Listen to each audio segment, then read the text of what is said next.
श्री राम जन्मभूमि परिसर में अगले साल जब रामलला के दिव्य और भव्य मंदिर का शुभारंभ और दर्शन शुरू होगा, उस दिन देश और प्रदेश ही नहीं बल्कि संपूर्ण विश्व पर्यावरण संरक्षण के लिए वृक्षारोपण करेगा।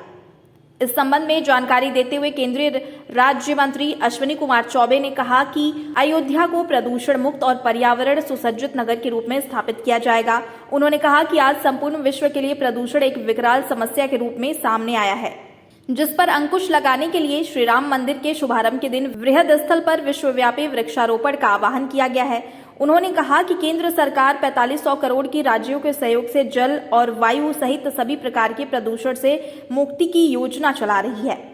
केंद्रीय राज्य मंत्री ने इससे पहले अयोध्या महोत्सव का समापन किया और साथ ही जनपद के विभिन्न क्षेत्रों में विशिष्ट कार्य करने वाली विभूतियों को सम्मानित भी किया। महोत्सव में अयोध्या नगर निगम के महापौर ऋषिकेश उपाध्याय, रुदौली विधायक रामचंद्र यादव, बीकापुर विधायक अमित सिंह और जिला सहकारी बैंक के सभापति धर्मेंद्र सिंह टिल्लू सहित कई गणमान्य नागरिक शामिल हुए। अयोध्या की नगरी जो आज पूरे विश्व के निगाह में है और यहाँ की सरकार, उत्तर प्रदेश की सरकार, भारत सरकार, हम सब मिलकर के प्रदूषण मुक्त हमारे ये शहर बने,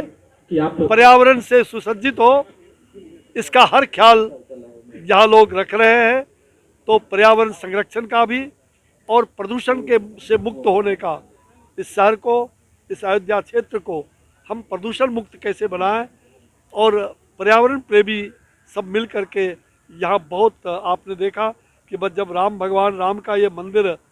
का 1 साल बाद जो राम मंदिर का शुभारंभ होगा, दर्शन होगा, तो उस दिन पूरे देश में, दुनिया भर में लोग पौधे लगाएंगे, वृक्षारोपण करेंगे। ऐसा भी हमारे कुछ लोगों ने आह्वान किया है। तो हमारी कई योजनाएं हैं, मैं उन सभी योजनाओं के बारे में आपको इतने कम समय में नहीं बता सकता, लेकिन बहुत सारी जो योजनाएं जैसे दिल्ली के अंदर हो या देश के कई शहरों को हमने 4500 करोड़ रुपए, उसमें भी क्या है, मतलब 14वां वित्त जो हमारा है उसके द्वारा हम जगह जगह इस प्रकार के प्रदूषण को मुक्त करने के लिए, चाहे वो भवनों के द्वारा हो, चाहे किसी प्रकार का प्रदूषण होता है,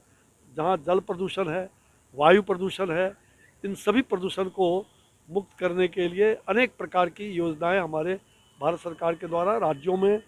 हम विभिन्न राज्यों में आयोजन कर रहे हैं और राज्य सरकार के सहयोग से हम इस पर कंट्रोल करने का प्रयास कर रहे हैं। जिस तरह